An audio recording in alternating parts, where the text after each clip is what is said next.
When watching a video chronicle of the Great Patriotic War, you may encounter images of dozens of rifles stuck with a bayonet into the ground. This makes an ambiguous impression. A modern man, if he does not know who and why was doing this, well, let's try to lift the veiled mysteries over a strange phenomenon. A bayonet in the ground was exactly what the German leaflets were called, who at the first stage of the war scattered over Soviet positions from aircraft or with the help of special artillery shells. As a rule, German propaganda focused on a few key areas. The war for the USSR is going badly and will end soon.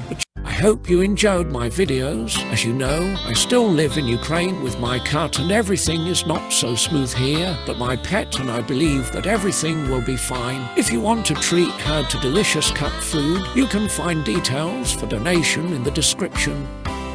Children of the political leadership have already surrendered and cursed their own fathers. We need to go over to the side of the Reich in order to fight the oppression of the Bolsheviks. In addition, the leaflets contained classical motifs of anti-Bolshevik propaganda in the spirit of the fact that the Bolsheviks, often represented by Jews, drink the blood of the peoples of the Soviet Union. The leaflets often contained copies of passes, which allowed the holder of the pass freely surrender to the soldiers of the Wehrmacht or the SS. Of course, the only true purpose of these passes, agitation and propaganda, the leaflets often wrote that the Red Army can safely surrender to the first soldier of the Reich, raising his hands, shouting Stalin kaput and sticking his rifle with a bayonet into the ground. The more decisively the Wehrmacht advanced in the 41st and 42nd year, the more actively the Germans engaged in agitation. The Soviet Union, in turn, conducted counter-propaganda. Commanders of military units and bodies of the NKVD were authorized to suppress and, if necessary, to punish Red Army soldiers for collecting leaflets. However, the German propaganda had a rather weak effect on the units of the Red Army, except for those cases when the units fell into a stalemate.